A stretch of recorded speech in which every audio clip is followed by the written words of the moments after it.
Franklin County Commissioners meeting, August 2nd, 2017.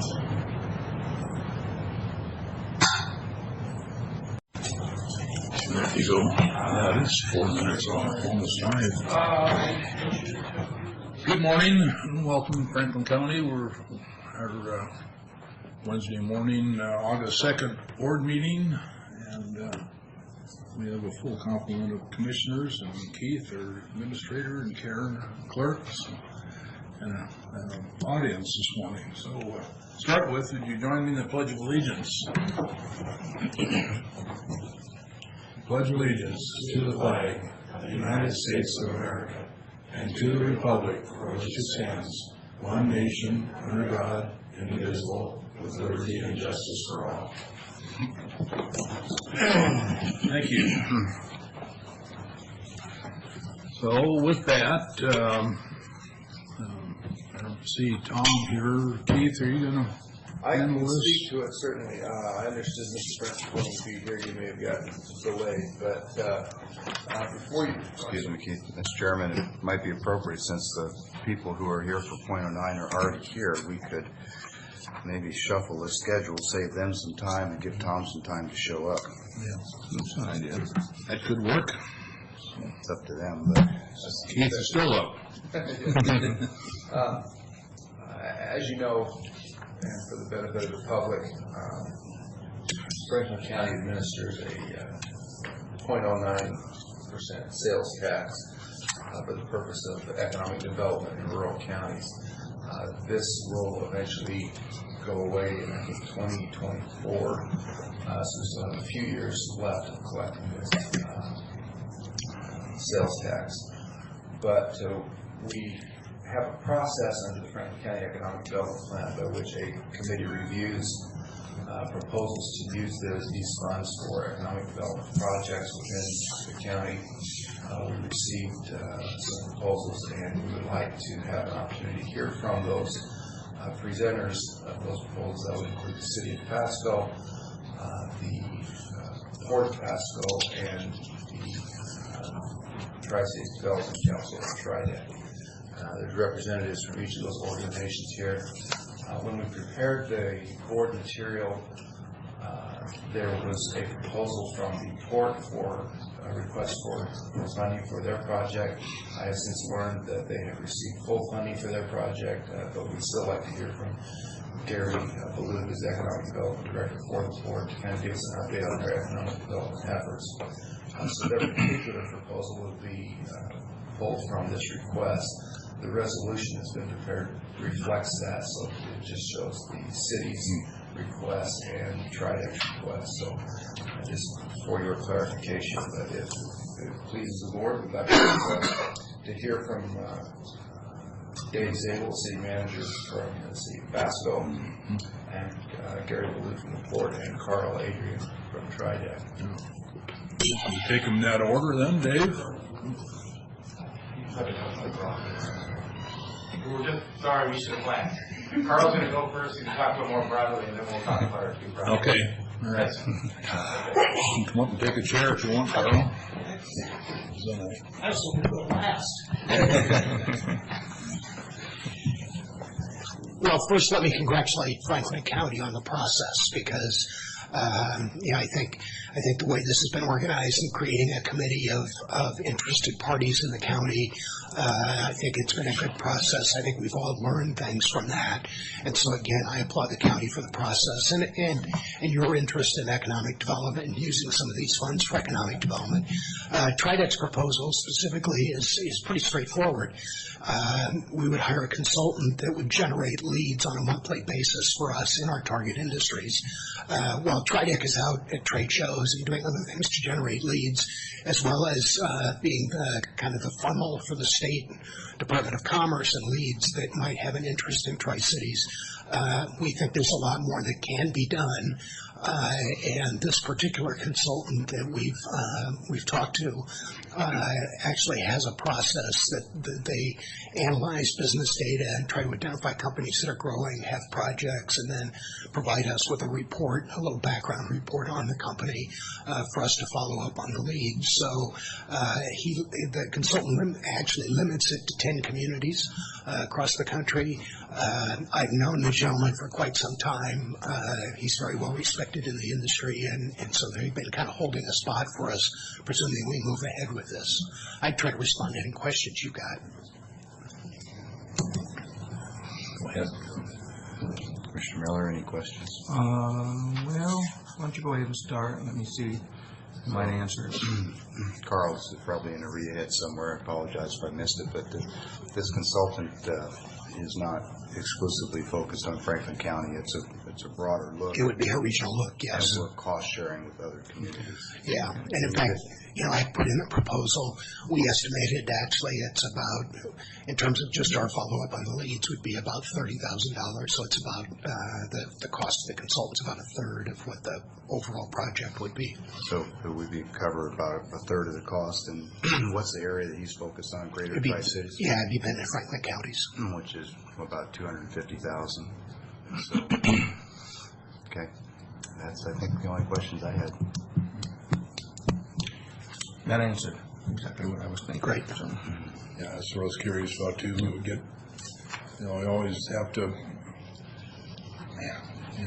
get Connell and North County involved in it here because it's. Yeah, and we try to represent those North County properties when we have a chance. We've had a couple projects that have looked seriously at Connell. We haven't been successful, but I kind of joke, we kiss a lot of frogs in this business, and hopefully we'll get a hit. Yeah, sure. I just close my comment with, this is a nice opportunity to use these funds for what I think they're really intended for.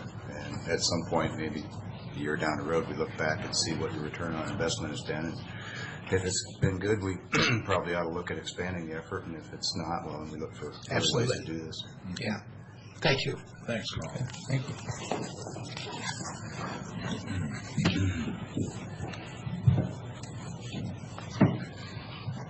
Dave? Yes. Good morning, Mr. Chairman and Board of Commissioners. I'm Dave Zabel, the City Manager for Pasco, here to talk about our proposal or our request for $500,000 of .09 money. And as you see from my proposal, it's for use at the processed water reuse facility, which I know the Board of Commissioners is very familiar with, part of the economic engine of the ag industry here. And I think the city over the last 25 years, along with partners at the port, the county, and others, PUD even, have developed quite a economic engine in terms of food processing, and it's been, I think, a great model for the city. That facility is reaching end of useful life, and it was designed for different loading that we have now too. I mean, those industries have expanded and improved over the years, and then beyond that, we're looking at and we're successful in garnering about $5 million in grants from the federal government, about a little less than $2.5 million, and then the state a little more than $2.5 million in a capital budget allocation a year or two ago. So these dollars will help leverage that, along with the private investment that these industries will be putting into expanding the plant and expanding the service area of that plant down into the Dietrich Road area, where Grimway is right now, and Freeze Pack and CRF. And we'll have room for others down in there as well. So that is some other information we provided you. We're able to do some mapping to determine where the crops are coming from, and you'll see from that mapping most of the crops are coming from Franklin County, and most of the jobs. We did a by zip code analysis of employment for the folks working at those industries right now, and the vast majority of the folks live in Franklin County as well, the employees out there. Yeah, I think you answered most of my thoughts and questions. Was this going to help expand over the east side of the highway, King City area, and because you're about expanded out on the west side. On the west side, exactly, right. Yeah.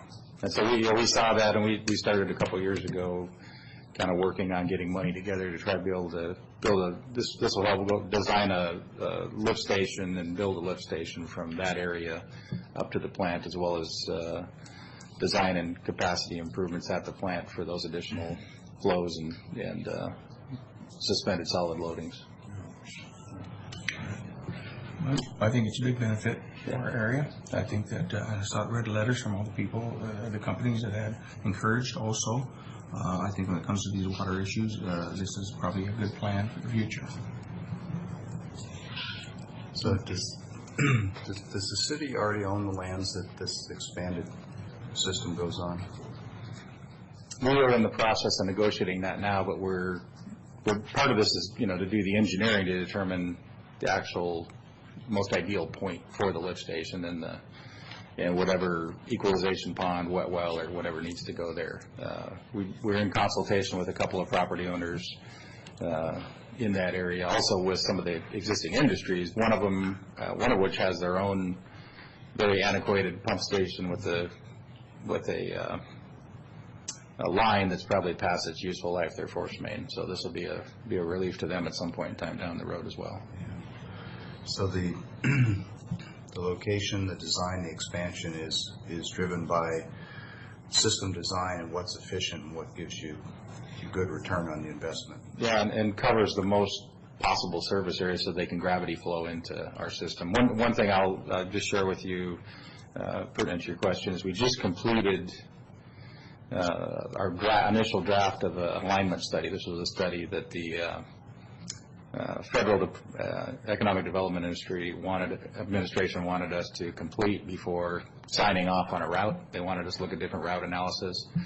That's kind of in final draft right now. We're doing that, and we'll get back, finalize that, and submit that to EDA. So that was a $120,000 effort that the city and EDA split the cost on, and that'll allow us to go forward with the design now on the pump station and the force main location. And the other question I had is the expansion of the capacity for the amount of waste stream to be processed presumably comes with an expansion of the amount of spray field area or the time in a given area to spray. The reason I ask is that the only downside I've heard from anybody about this process, which I think is a good one, is that sometimes, depending on where you live in Pasco, it smells like your grandmother is frying onions in the kitchen. I'm not saying that's by any means a reason not to proceed, but I am curious whether or not we're going to see more area coverage with spray or same area with more spray time, because obviously that has the potential to increase those concerns. Well, within the city itself, if you're talking about the kind of the southeastern part of Pasco, that's probably Easter Day for most people are smelling. And that goes to our sanitary sewer right now. But we have definitely had some odor issues out in the rural area, mostly from the plant itself. We have prevailing winds out of the west to the east, as you're all familiar with, and that plant, there was some mechanical issues that we kind of plagued the city. That I think the wear of the plant got ahead of the city a few years back, and it took us a couple years to catch it. It's in fairly good shape right now in terms of operational. It's undersized, obviously, but then, as far as future technologies, that's part of what this engineering and facilities report we're working on that will be kicking off here within the next few weeks, actually, is to look at potential true reuse in terms of sending water back to the plant, land application, and there might be other alternatives we're going to look at as well. So probably better than a 50% chance that we'll increase the application or increase the footprint of where we're applying, but not necessarily a certainty. We have some partners that we're talking to that are not part of their user group today that are interested in reuse, and they're willing to write the check for it. So they're willing to write the check for it right now before they know what it's going to cost. So we'll see once we put numbers on where they're at. So, yeah. So just to bring that full circle and make sure that I understood what I think you said, there's somewhere in the neighborhood of a 50-50 chance that there could be an increase in spray volume, either same area, more time, more area, less time, or more area, more time. We just don't know yet. But there is going to be more volume, and there's an effort to offset that by trying to find a way to reuse as opposed to spray. Yes. Okay. Thank you. And I will share that there's really not another alternative for this type of process, and the alternative is we don't locate them here because they can't go into our municipal treatment plant. Sure. Ecology is not going to allow it, and we don't have the capacity there. Everybody's sewer rates would skyrocket, and pretty significantly to try to allow industrial flows into the treatment plant. Yeah, as I commented, I don't think that's a reason to get in the way of a process like this, but we all have constituents that we respond to, and we get these questions. It helps to be informed and be able to say, well, I talked with Dave Zabel, and here's what he told me. Okay, absolutely. So it goes to education. Thanks, Dave. Thank you. Gary?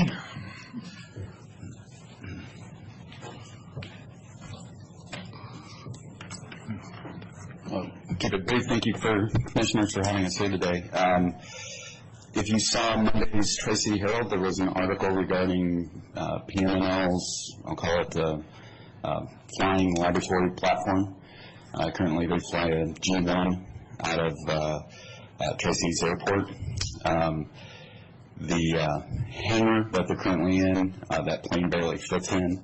They have to jack the nose up to get the tail in, and the wings only have like a foot clearance on either side. So they're going to be getting a larger plane, so we were looking to build them a hangar to do that, and we had gone after a CURB, or Community Economic Revitalization Board, loan and grant to do that.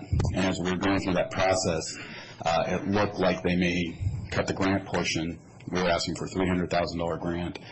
At one time, they cut that to $100,000 to staff at CURB, and that's where we came in and requested the .09 funds. We were successful. We went over to CURB on Thursday over in Olympia, presented to them, and we were successful over there, getting a $1.7 million loan, 2%, and a $300,000 grant. So that will allow us to move forward, and hopefully in 2018, we'll be having a groundbreaking out of the Tri-Cities Airport Business Center to have this new hangar. These jobs were, there wasn't a lot of jobs, but the jobs paid a lot. They were different than what we normally saw in Franklin County.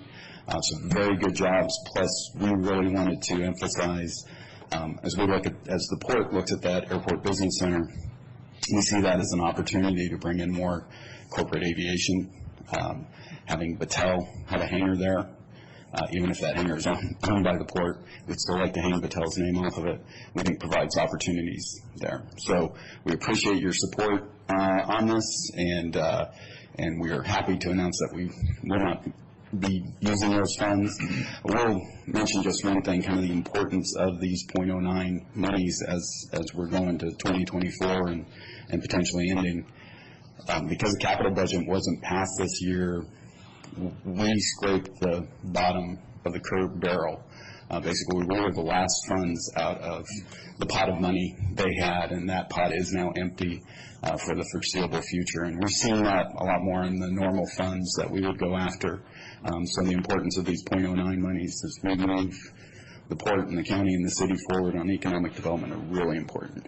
So that's all I had to say. Again, appreciate it. Thank you. Any questions, commissioners? Okay. Appreciate it, Gary. Thank you. Mr. Chairman, I made a mistake or misspoke earlier when I said 2024. I'm looking at my spreadsheet, it's 2022. I just want the board to be properly informed before they make a decision. It's kind of like everything else, they've gone away. Yeah, I don't know if there's any discussion about extending that beyond 2022, but under the current state law, it expires in 2022. With that, I'm sure we have a resolution in front of us someplace here. Any further questions? Entertain a motion. I just wanted to backtrack for just a minute. Keith, I think you might have inadvertently and not necessarily incorrectly, but I want to clear something up. You referred to this as the .09 as a sales tax, and it's been a long time since I've read this section, but I believe the .09s are in fact sales tax funds, but it's not an additional tax. It's a rebate of sales taxes collected, and it's rebated from the state back to rural and distressed counties. So I just want to clear that up so that no one thought that perhaps this was an additional tax that hadn't sunsetted or something else. This is actually a unique opportunity for certain counties to get a portion of our sales tax back from the state. And for those of you who don't know, out of the 8.6% sales tax in Pasco, right off the top, 6.5% goes straight to the state. So we're actually getting a little piece of that back. I know you know that. I know you meant that. I just didn't want any confusion. Thank you. Okay. And that is for economic development.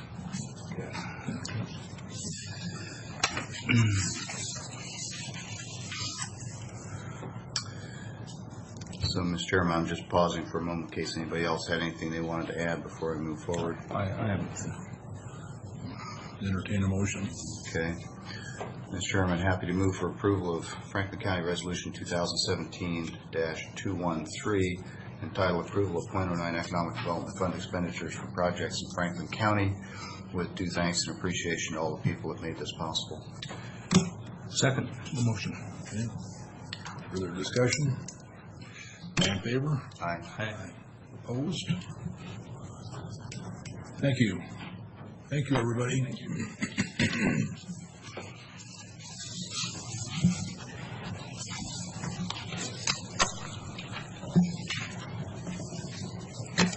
With that, Keith, we can move back on to, I see Tom is here. Mr. French has arrived, and so I'll invite him forward to the podium.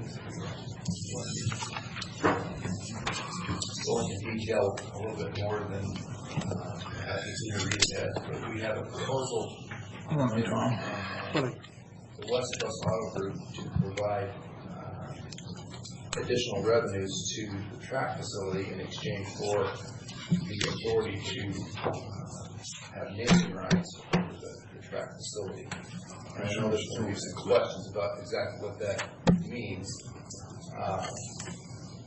We've been looking at this for some time. You'll recall we had a brief discussion in our board workshop out of track about the possibility of moving forward with this type of proposal. We think this is good for the county in a number of ways. One, it's additional revenue for track. Certainly provides some exposure for a local business, but we think it's in the best interest of the county to maximize revenue where we can at track to avoid having taxpayer-supported public facilities as much as possible. Having said that, Tom, if there's something specific you want to add that's,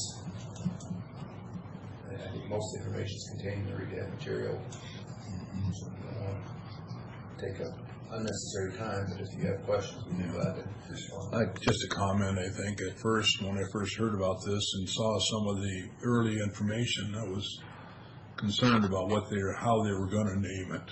But I see with the read ahead, they're going to call it the West Coast Auto Dealers Track Convention Center, so it's not taking the name away from it. Yeah, that's a good point. The track has a certain branding that's been developed over the years, and we wanted to ensure that remained.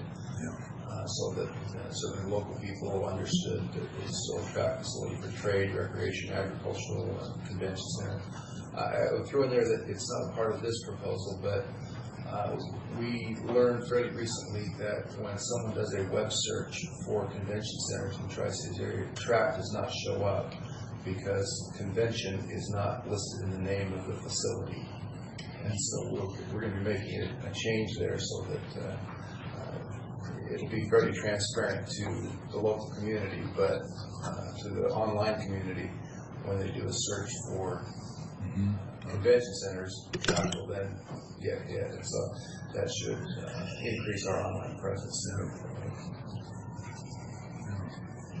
That's just kind of a side note from where we are in the naming rights piece of it.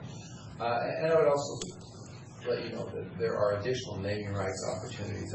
You will remember that Ranch and Home had naming rights for the arena at the track facility. They made a business decision to not continued that sponsorship, that would continue to be available, whether we had components of the track facility that had individual naming rights.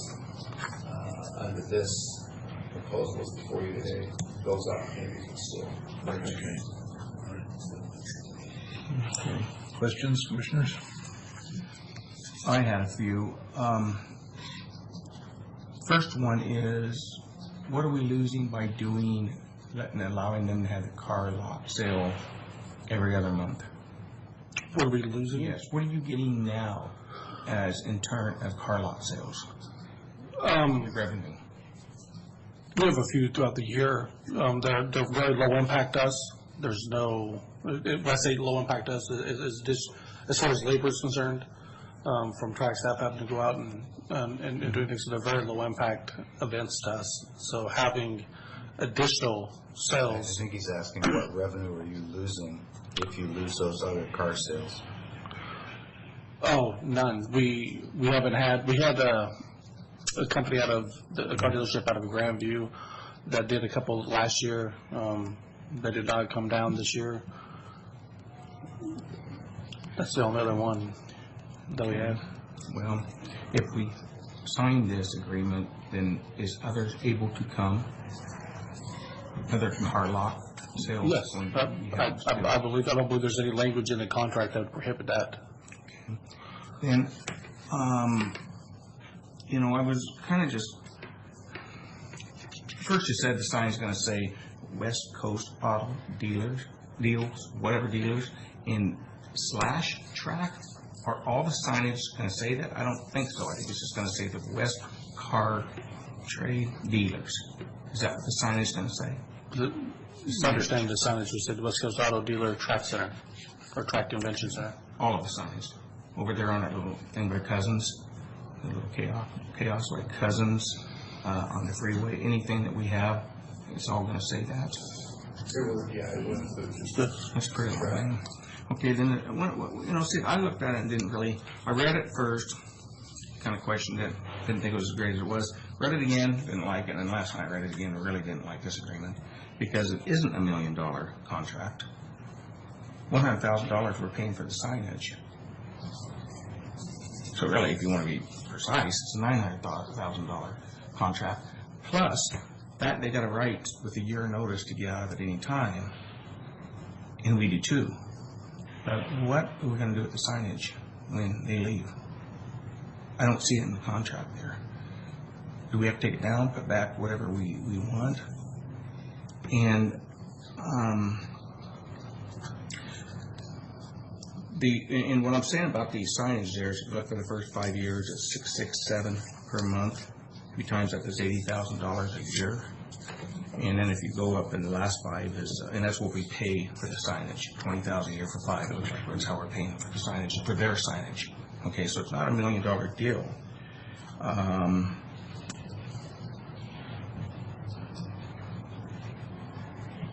I just don't know if I like that title, that name. I really don't. I think that takes away from track. I think the other situation where you say we don't have convention on track, it'd be easier to put track convention center or something to get that where people can, see it.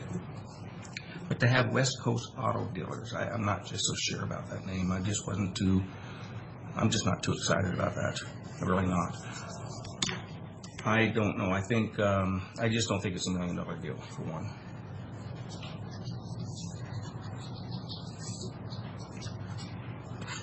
Revenues over the 10-year period. Yes.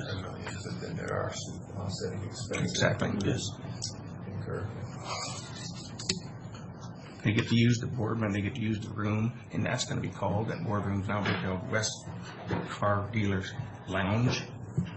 That's what that's going to be called. Correct. There'll be signage saying that. So I just don't know if I care for that too much. And where is this West Coast Auto Dealers from? They're local to Tri-Cities. They are local. Where are they at? Are they down? They have car lots in Pasco, Kennewick. There's one in 395 and. There we go. This is the owner of West Coast Auto. Good morning, Commissioners. Good morning. So, We are in the Pasqualaplex with Corwin and State your name, please. Justin Henning, with owner of West Coast Auto Dealers. Okay. Thank you.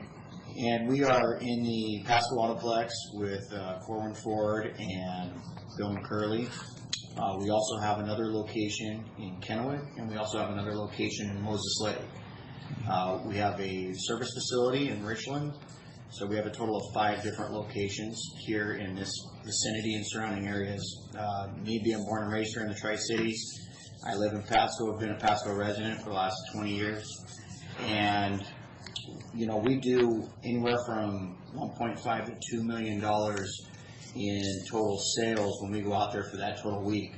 One nice thing about the automotive industry is that the sales tax, there is a 0.03 added. I heard that the taxes that we were looking at that were going away, there's an added tax benefit that goes up by 0.03 on the sales tax on all automotive sales here in Franklin County, which I know that benefits a lot to, I don't know exactly how much of the rebate we get back to that, but I do know that the sales tax revenue alone is a lot, and we pull a lot of residents from Adams County, Grant County.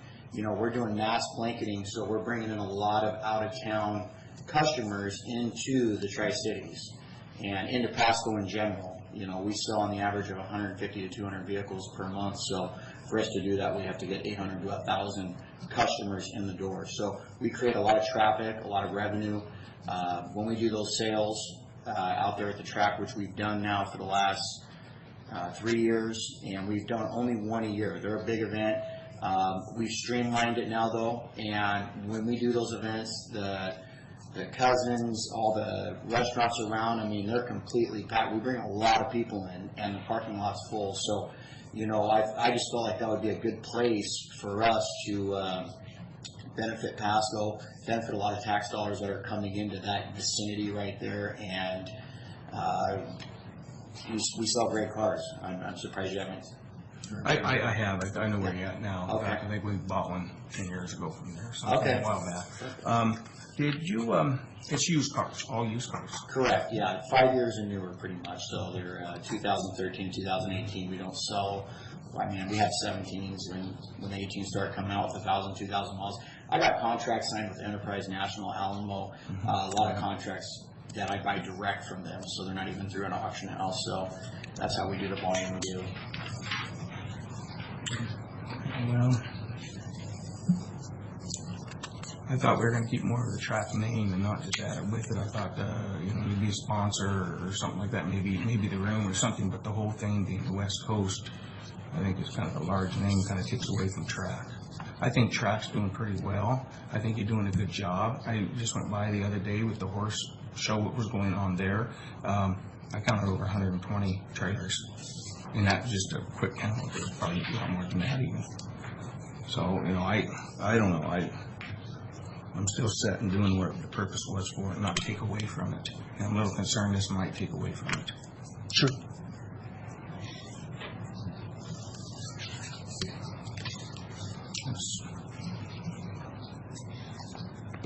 Observation, Brad? A little clarification, Tom, if you would. Commissioner Miller spoke to cost of signage reducing the net revenue to the county. At least that's what I understood him to say. So I'm looking at paragraph 4 of the proposed contract, and it says the advertiser shall, at its sole expense, place and remove all posted signs or advertising upon the termination of this agreement. Who pays for it up front? We do. We're paying all the upfront signage costs and the takedown. So we're paying for those signs to go up, and upon termination, I have, as it says in there, no problem paying for the expenses for the signs to also come down if you guys wanted to re-put the original track signs up or whatever. So Commissioner Miller, were you under the impression that the county was paying for the cost of the signs? Yeah, I still see it that way because for the first 5 years, with 12 each month, it comes to 667. And maybe you could point in the contract for me where I'm missing that. Okay, just a second here. Let me get this back on.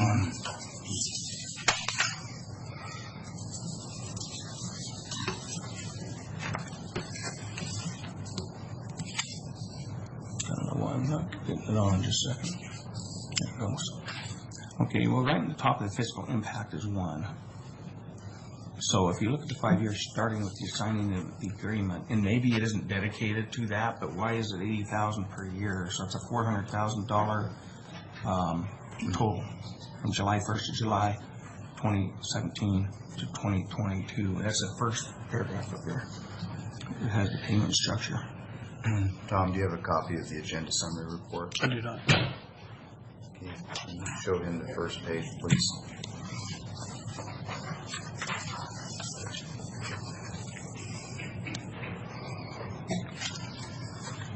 And it says estimated one. Well, anyway, you can see it. You read it. So, yeah, I totally understand what you're saying. No disrespect, but I'd like. It is to offset the cost of the signage. Right. The initial upfront cost of having the new signs made, because it's going to be new signage, building, road signs. It's not. So we are paying for it. Track is paying for it. We are paying for the signage. Yes. Yeah, in a sense, they just reduce the amount of money we're receiving to offset the cost of the sign, yes.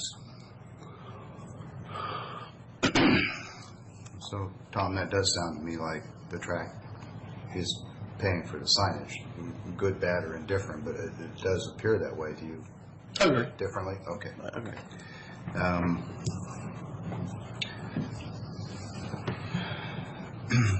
Under termination, there's a T for C with 1 year's notice, which, given the amount of investment in signage, is probably not unreasonable. Normally, termination for convenience is a much shorter timeline. Correct.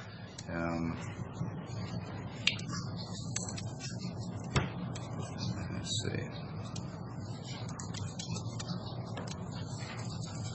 I'm just reaffirming my understanding of who's responsible for the cost of removing and changing signs, because once you change the signs, the cost of removing is one thing, but then the track has to create new signage to put up. Correct. So should we terminate, there's probably, I think it's realistic to assume that if the cost of changing these out is $100,000, then the cost of changing them back down the road is probably $100,000 as well. Question about paragraph 3.1, item N, November. DOT directional sign to reflect the new name. What the sign? Those are as you're Obviously, coming. we don't control DOT signs. It's when you're on the freeway, Right. and I believe it's right at the Broadmoor Road 100 exit. There's a sign out there with track. It's one of their green road signs, and it says track with, kind of directing you to take that exit. Right. But you realize that that's outside of our control. That's DOT. Yeah, I didn't even. Yeah. Yes, I do. It's a minor point. I'll grant you that. But the contract does bind us to do that, and we don't have that authority. Understand.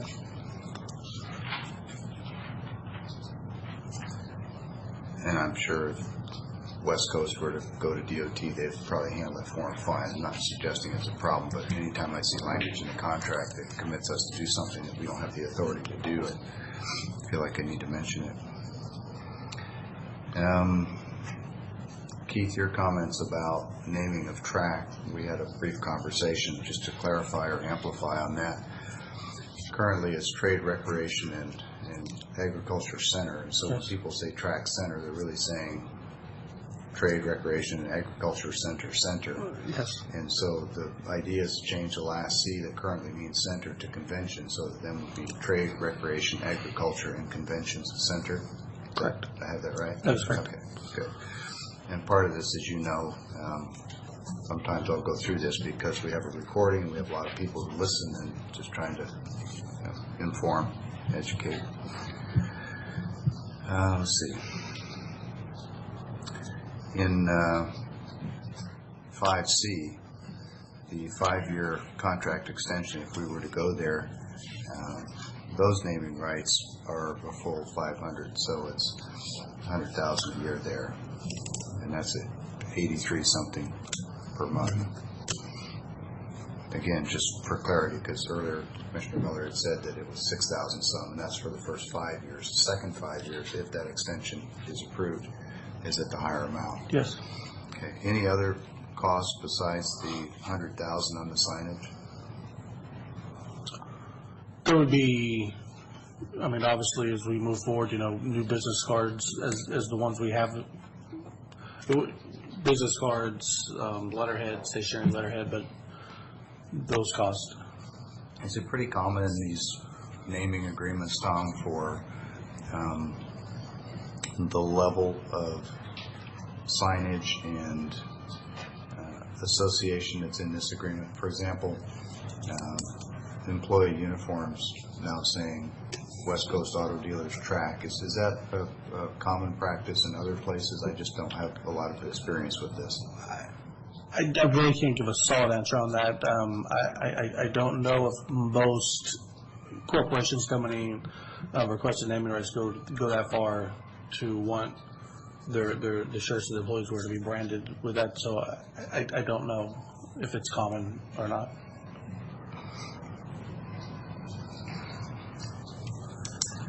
Let's see, we covered that and that.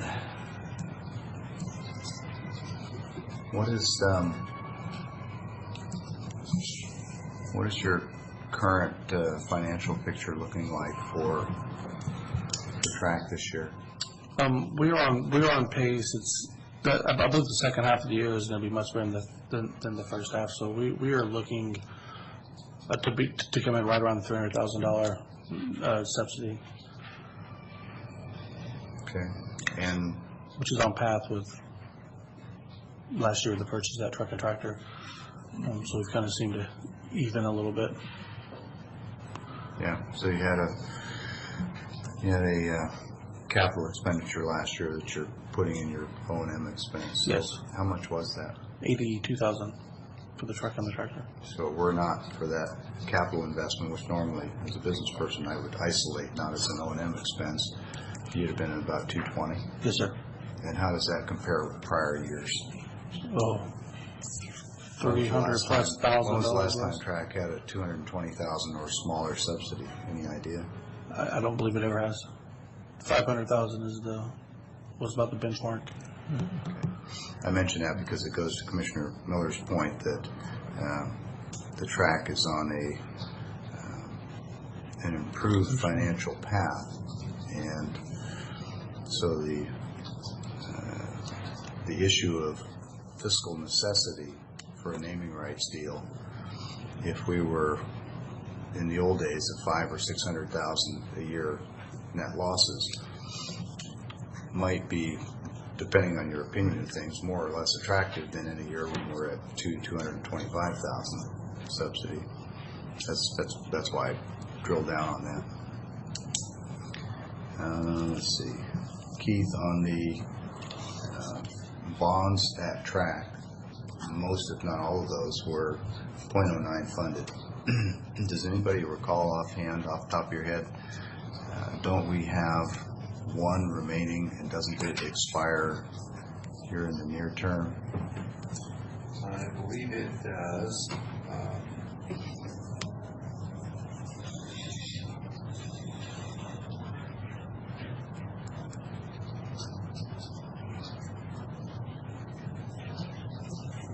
My debt service requirement showing payments going to 2022 as well.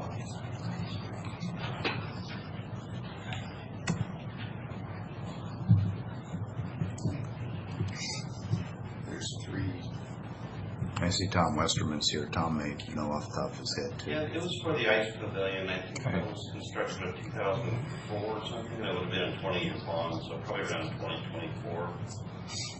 That's what I remember generally, Tom. Thank you.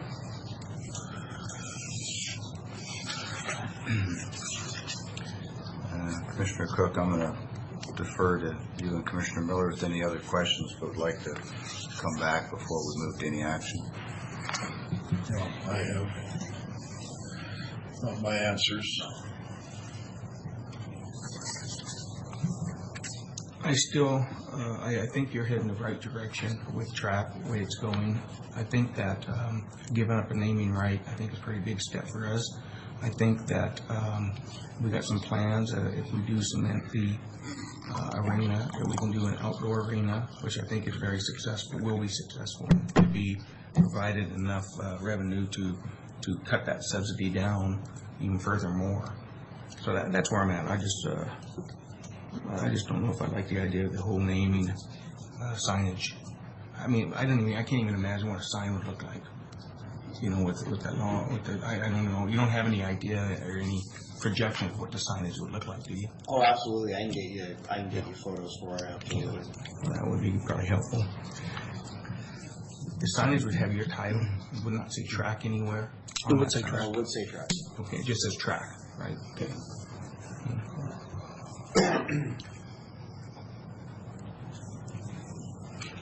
I do have one more question.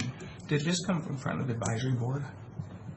It was not as a presentation. The advisory board is aware of what's going on. But there wasn't a presentation given. Yeah. What was their advice or recommendation? The general outlook was, you know, obviously this is much needed revenue, and it's kind of hard to turn your back on.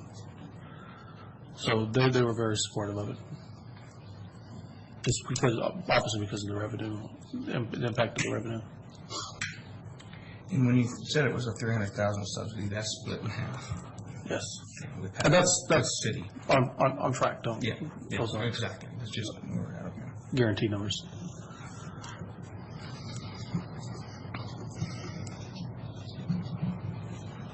I believe that's all the questions I have right now, Commissioner. If you got any thoughts?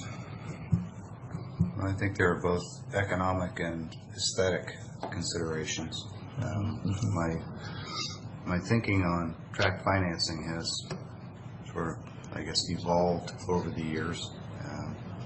If you look at it strictly as a business model, and you're looking to do whatever you can to attract responsible revenue and to reduce your costs, it's hard from a business model to walk away from revenue, especially when you work so hard to reduce costs and see what the impacts of that are, and the fact that you don't have the revenue to make capital improvements that the facility needs.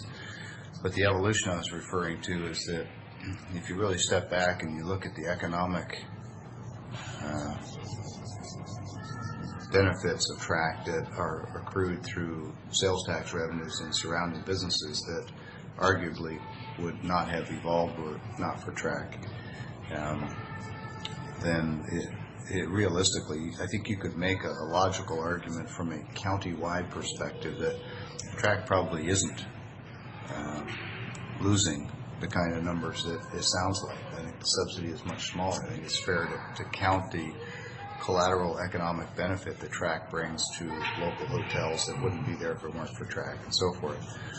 So that for me softens some of the need and drive for additional revenue. That's on the economic side. On the aesthetic side, you know, I don't even remember the name of the Staples Center in LA before it became the Staples Center.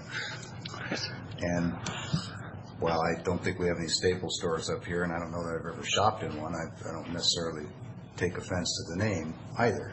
And I don't find West Coast auto dealers offensive in any way, shape, or form.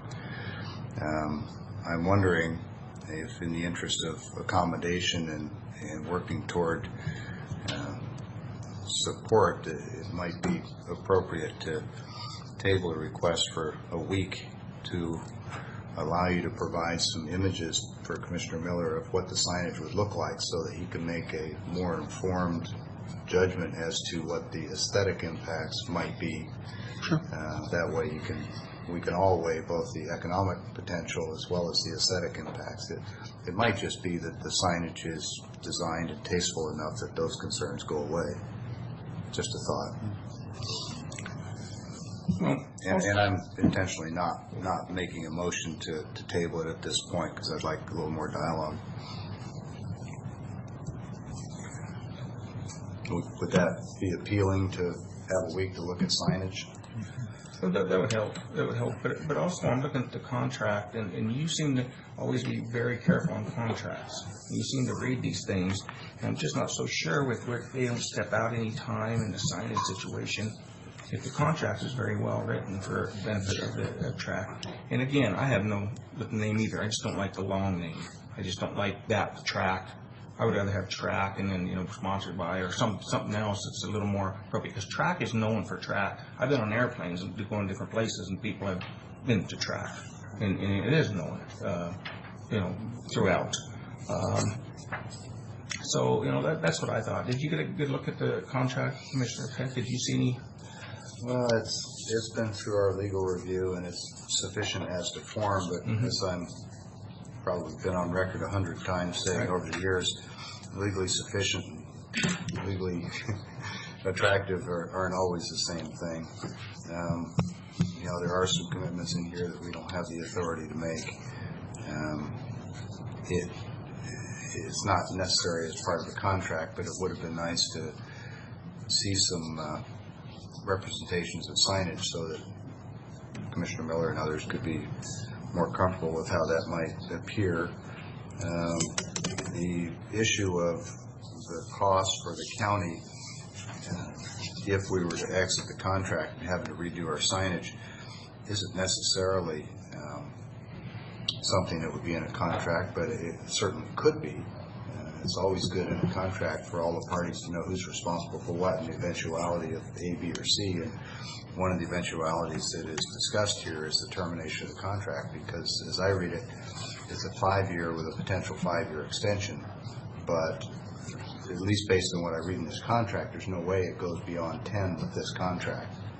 So it is, again, as I read this contract, it's a reality that we will incur costs of redoing all of our signage 10 years or less down the road. So if it's $100,000 today, it's probably $125,000 then. So there's a $125,000 cost that isn't addressed. There's the ethics of the signage, not the ethics, the aesthetics. Sorry, important difference there. It's the aesthetics. But conceptually, I don't have a problem with naming rights. But I do think that the issue is important enough that if we could address some of Commissioner Miller's concerns and maybe move toward a consensus, that would be a healthy thing going forward. If time were of the essence, I think we could press for a decision today. That's kind of where I'm at. Any part of that you want to follow up on? I can understand if you have some drawings or some screenshots or something that bring it back, send it to us as soon as you can, and we'll reopen this next week. Yeah, that's fine. I believe that's very fair. Okay, Mr. Chairman, just for the record, I move that we table the current topic, West Coast Auto Dealers naming rights for the track center, with the anticipation but not necessarily the obligation to pick this up next week, and would ask staff to provide the requested visuals for signage so that the entire board can get a better feel for how that might look. Right. Okay. And that was a motion. A second. Okay. All in favor? Aye. All right. Thanks, Sean. Thank you.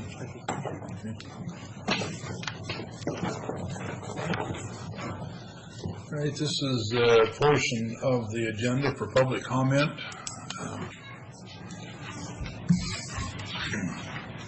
Good morning. Good morning, Commissioner. Sorry, it's not a public hearing, so your comments now are over. Okay, yeah, I was looking at the clock and looking at the schedule and then I realized that, I'm sorry. No, good morning, Commissioners. Thank you for scrutinizing the contract and the naming features. I was hoping that they would stay. I've seen West Coast come in and take a really prominent place there in court, and I was very glad that they did. As a marketer, I would actually ask that Track and other companies like this consider, the Track Center sponsored by, and then use language in advertising. Track and West Coast Auto Dealers brings you the rodeo, brings you all the different things. That's a lot of name recognition. And I think it would decrease the cost of replacing signage because it would be more of taking something in and out. I do think it would be much more aesthetic, but I would like to see revenue come into that center as well. I'm having a little bit of a hard time hearing. I would truly ask that you turn up the volume in this room, because each one of you drop down your voices and then right hear what they say. And So I can hear myself up here. I don't know if it's a matter of sitting a little further back. But I would, that, as a citizen, I would like to put forth that option for them to consider in what they're doing. Is that possible? Thank you. Any other comments?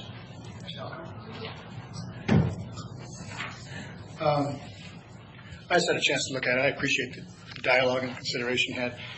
And this is just me looking at it. So clearly this is an advertising combined with a event use contract, right? Because you've got every other month a week of car sales, and then you have a couple hours every Friday based on availability. One's for the boardroom, one's for the other room. So there's revenue coming in, there's cost there. I would just draw attention to that. And the only other thing that I really thought was worth looking at is, and for consideration, I think it was 4E, which is where the advertiser will undertake no construction in the subject premises. But the second sentence says, TRAC shall consult the advertiser before making any substantial alterations to the grounds or existing buildings.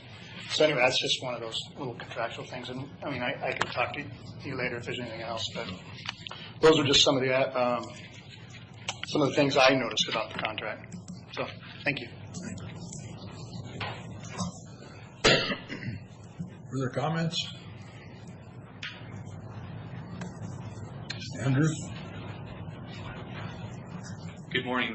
Just hearing about the naming rights today, I was curious, was this opened up to the public, or was there any kind of solicitation for other local businesses to throw their hat in the ring for this?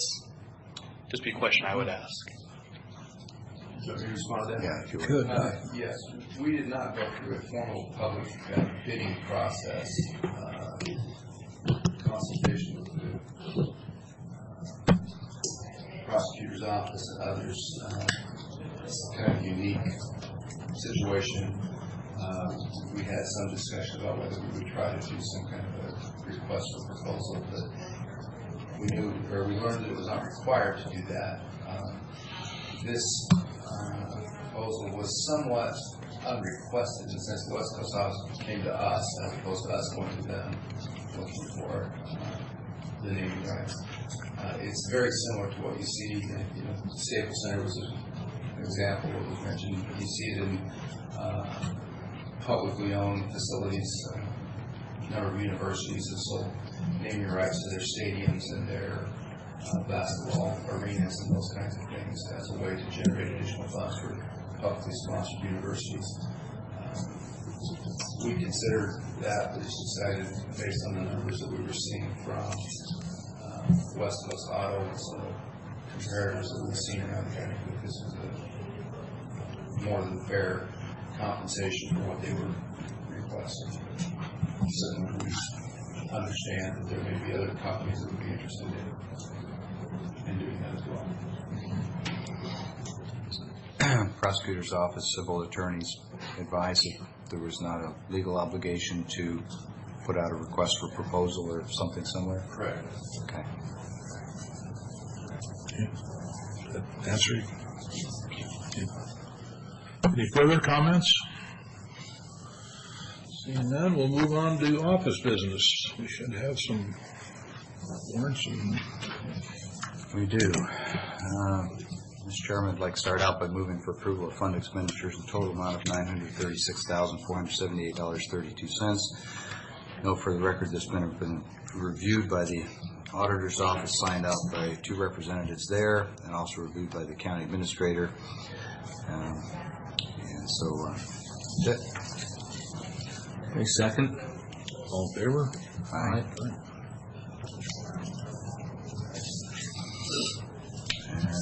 Moving on. I think, back up just a moment, I think that's the one from last week when nobody was here. 7/26. Yep. Right, for the record, the date is 7/26 on those, but I didn't include the date in my motion, so I think the approval is still valid. I see that you had previously signed it. Yeah. Okay, moving on. These vouchers, just for clarity, are all dated August 2nd, 2017. With that, move for approval of fund expenditures in the total amount of $866,120.75. Note that this has also been reviewed and signed off by 2 members of the auditor's office and the county administrator. Second. All in favor? Aye. Number 3 out of 4 total. Move for approval of county roads and motor vehicle expenses in the total amount of $153,780.05. This has been reviewed and signed off by 2 members of the auditor's office. Second. All in favor? Aye. Aye. And lastly, move for approval of salary clearing payroll, emergency management payroll, total amount of total amount of $982,475.09 as reviewed and signed off by 2 members of the auditor's office. Second. All in favor? Aye. Aye.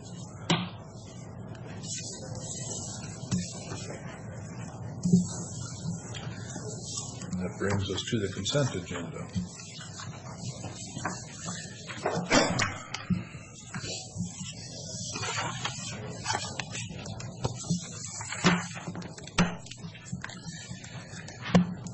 And, Mr. Chairman, move for approval of consent agenda with 12 items as presented with discussion, I'm sure. Okay, I'll second. Discussion? I've looked at these previously, and just looking for a second opportunity for review, actually a third.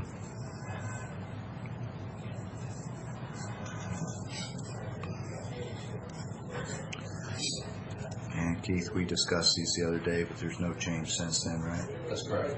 Okay.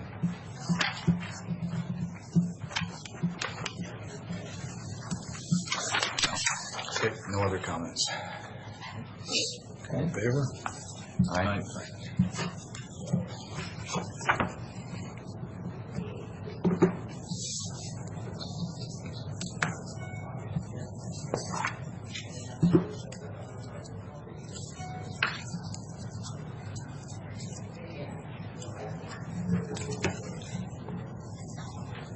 Are these signed? Keith, what do you have for us today? I think we can finish signing these. Yeah, no official business to conduct, just for your information, all the parties to the E911 Consolidation Transition Agreement have signed that document. There are a series of meetings going on, one for steering committee this afternoon. We have scheduled time with the CCOM folks. They have begun the process of recruiting dispatchers and bringing our folks from our dispatch center over into the combined center. Obviously, a lot of these things are going to take some time. But we're moving ahead, and as of right now, everything's on target to move forward. Other than that, I don't think there's any official reasons for the board today. Any staff have anything today?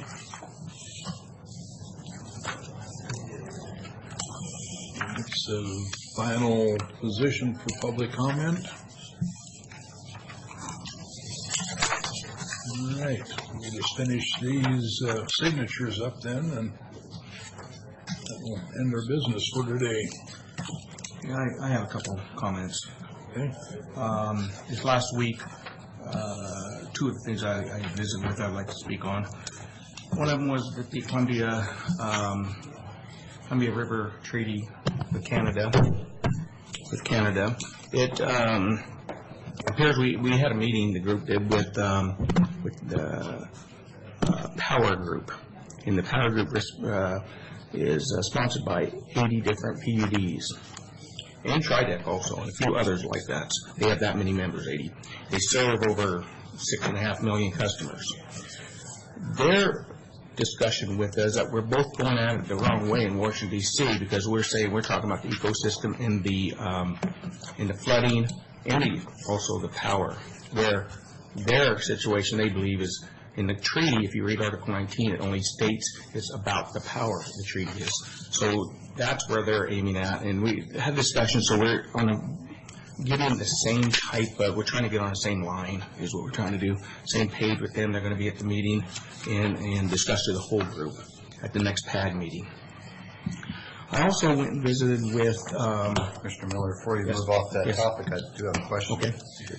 If you remove flood control from the discussion on this treaty, how does that impact the power discussion? Is this a situation where the group feels that their concerns about power generation are being compromised by including flood control in the discussion? Their big concern on that is the flood control is needed because Canada needs it. That's their part that they need us for. So the flood control there, and that's why they have the 5 dams they built there that reserve that water. But when it gets too full, of course, they need to release it. And then also it doesn't flood us out. But their big concern was, even though we paid them $150,000, that's what the original agreement was, $150 million a year for power. In terms of power and lieu of power, it's now up to $350, which over in the last 10 years has been $1.2 billion. And that's their concern. They don't think that we need to be on equal par with fish for fish, power for power, flood for flood, instead of this one lopsided thing of paying them all this power. I don't know if that answers your question well enough, but that's where they're coming from. So flood control is needed, but they need it as well as we do.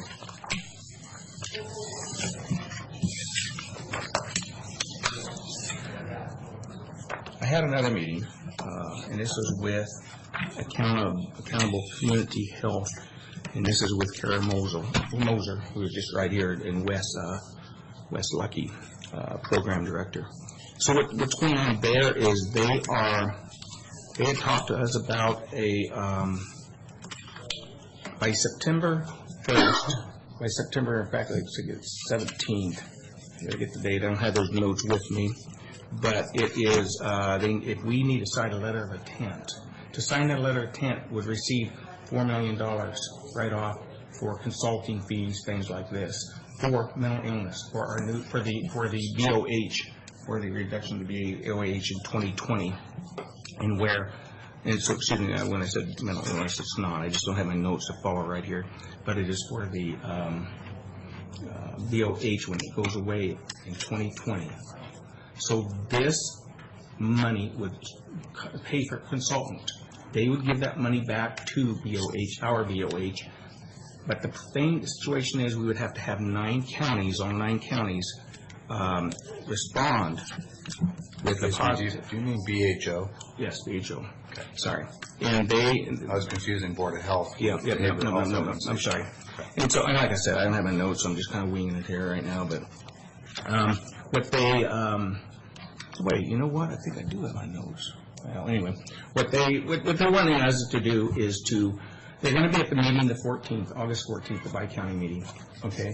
They're going to be there, and they're going to want to, Carol Moser, and I think quite a few people are, and they're going to want to present this to us. So just heads up that there's an idea out there, because we're not getting this moved with the Bi-Counties in the future of the BHOs, that they want to, get this worked out. So it's just something they talked about to us, and Jerome was there, and he was supposed to talk to his board the other day. I'm just giving you a heads up that they will be there, and that's one of the discussions they have, and I got some papers that I can get to you if anybody's interested. You can talk to Carol. She's right here at CAC. Have you heard anything about that? Yeah, a lot of it. Good. Okay. This early adapter is not working for Clark County. Went on to it and called them and asked them what they think of it. And that is why we're going to wait to hear from Brad Banks on the 14th, because that would be some questions we could ask about. So, okay. I'm not, okay. At this point, I am not anywhere near in favor of it. Okay. There's a lot of money we're missing, $10 million, you know that. Yeah, but that isn't going to go, it takes every bit of your local control out of your hands. Yeah. And that $10 million will not go into current expense. I would note that the BHO is not a bi-county program. Right. No, but it's a representative of the 9 counties, Benton, Franklin. Exactly. Anyway, yeah. But they would need the approval of all 9 counties to go along with this anyway. Right. So that was one discussion. I just thought I'd bring those up. And I thought Bob would, being on those boards, would probably have known a little more about it than I had. And did Brad Banks come speak to the BHO? Came and spoke to us here. Not yet. Kyle brought him I must have been to talk to us in this office, and that's when I invited him to try to get a bi-county meeting together. Well, where was I? I didn't see him. Must have been when I was in. I didn't see him. Did you meet with him, Brad Banks? Commissioner Peck, did you meet with Brad Banks? Hopefully so. Okay. And he said Clark County was the early adopter, so we'll touch base with them. Yeah. Well, what I understand is this letter of intent just signs on, and the early adopter is up till, 2019 even? You can be an early adopter? Yeah, I don't know that, but I know they're pushing for it. Well, we need to get something moving, I do know that. It would be nice to get something going and get some planning going on our future mental health issues in the county. Seemed like there was one more thing.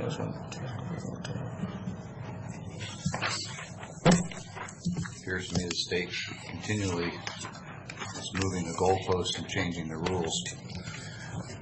That makes being an early adopter of anything problematic. You don't really know what you're signing up for. A little broad of a statement, I realize, but experience has shown that you can sign on and have a new set of rules a year down the road, which is what we've just seen over the last 2 years. But I don't disagree that it needs attention. We need to find a solution. I just wish the state would get their act together so the counties could then formulate a plan that's in concert. Right. And I would, they're going to be here to talk, so it's just a heads up, they're going to come talk about it and maybe give a better understanding than what I have given. It was just a quick meeting with them giving us paperwork showing us that they were interested in doing it to get something going, since it didn't work out with Dare County or since it didn't work out with Rick Weaver, who is now working for a governor.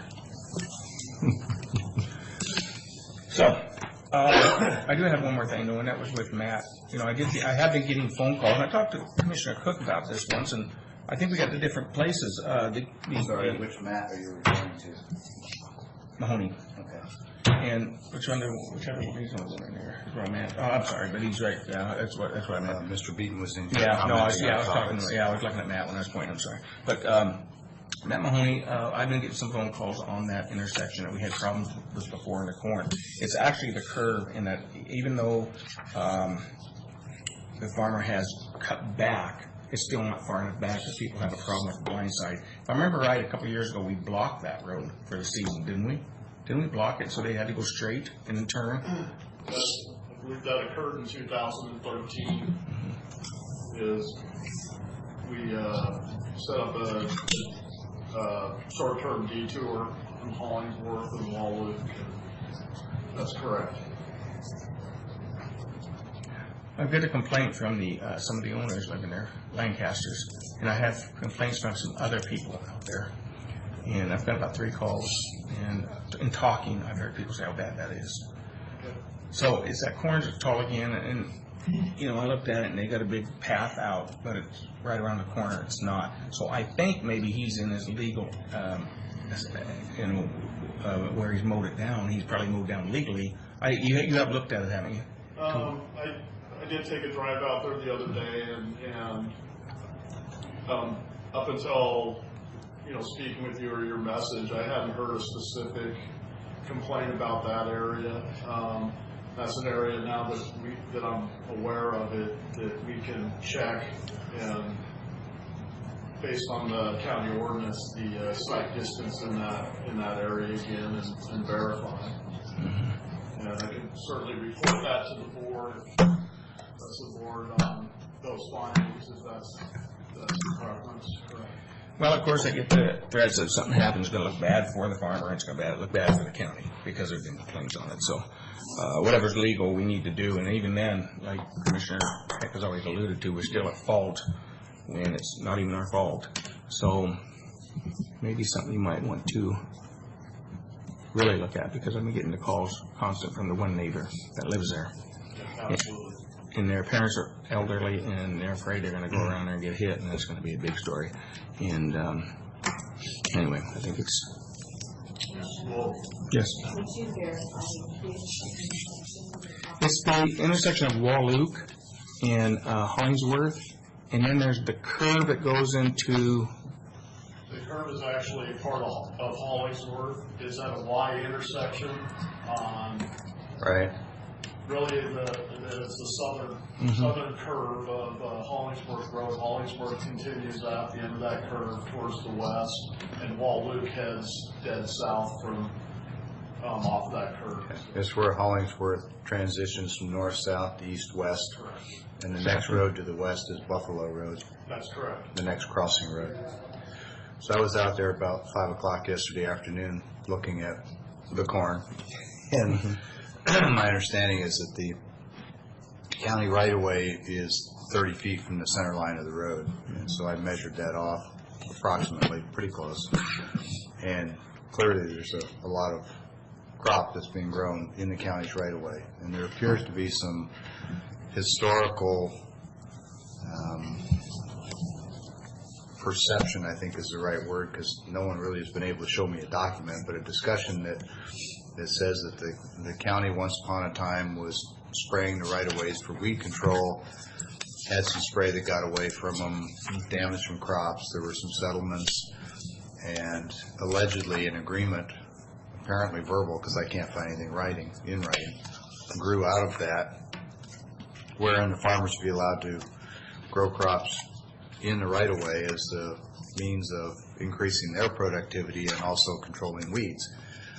Assuming that verbal history is accurate as presented to me, it seems to ignore the most important question in the whole discussion, which is what are the unintended consequences of trying to help a farmer and do weed control? And one of those, perhaps the most important, is that it can easily interrupt the intended line of sight for traffic, which translates to a significant public safety risk. And my personal view is that we have a couple of things that we need to address. One is to determine whether or not there is in fact anything in writing in the way of a county policy or ordinance that speaks to this issue of weed control, rights of way, farmers growing in the right of way. And two, whether there is or not, anytime we become aware of an instance where traffic lines of sight are interrupted and it has a potential to be a safety issue, we need to address it immediately, because I don't think any of us want to see an accident, and certainly none of us want to see anybody get injured. And second to that, that's the first concern. That's the priority, is safety. But there's also the additional concern that if an accident does happen and we have tacitly allowed farmers to grow crops in our right-of-way, obstructing the line of sight, I think a reasonable person could conclude, this cold is killing me, could conclude that the county shares some responsibility, and under the joint and several liability law, only takes 1%. So I think you could piece that together pretty quickly to see that we need to identify if a policy already exists, and if one doesn't, with respect to farming and right-of-ways, if one doesn't exist, then we need to establish one. So I know you're already working on that, Matt, but I'd like to get it on the record. Yes, and I can certainly talk to board members after the meeting about some of those details. And certainly, if anybody is aware, we have, as the board knows, approximately 1,000 miles of county road, and it's very difficult for us to be out on every mile of every road every day. And so when we a lot of times we rely on what we see with our own eyes when we're out there, and then also what's reported to us, and then we do react swiftly and appropriately. But as the board is aware, we sometimes encounter some very tough individuals that put us in a very tough situation where we're trying to balance trying to create relationships with the residents in Franklin County, good relationships, good working relationships with the ordinances and the policies that exist. So our goal isn't to go out there and just without any notice and start cutting down people's fields just because we have an ordinance that says you're not supposed to put anything in county right of way without the permission from the Board of County Commissioners. And we've got some work to do. We do have some work to do. I think you can summarize the whole thing by saying a well-intended effort to benefit farmers by increasing their growing area, benefit the county by having the farmers control weeds in those areas, has a serious unintended consequence, and that's the potential for inhibiting traffic vision and therefore creating a public hazard. That's the bottom line, I think. And so we just need to get our arms around whether or not a policy exists. And if one doesn't, well, if one does, we need to get a hold of it, make sure it says the right things. And if it doesn't, we need to create one. Pretty simple. Well, there was the one year we had an accident. We went up there, and I believe the farmers did. We had somebody, I don't know if it was us at all, but chopped down intersections where the corn was, where we couldn't see, where people couldn't see as they came out. Most of it was up Glade Road. Let me just say that 99% of the time, when we see these or they're reported to us, we have a conversation immediately once we're made aware of it or become aware of it with the landowner.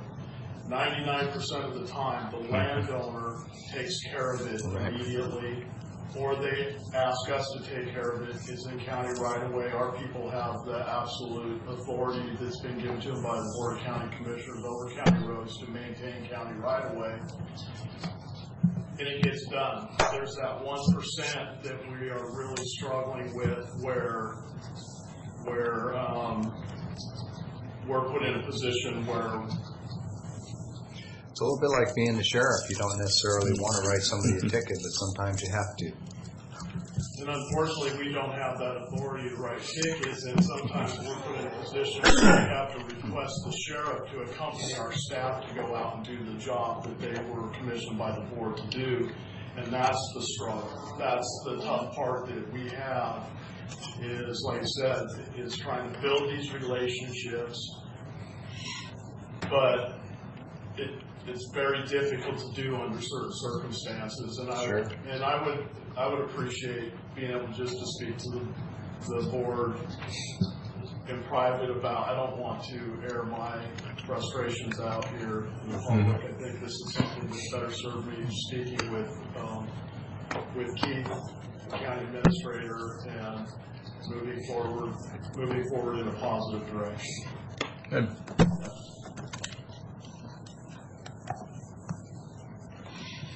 Anything else?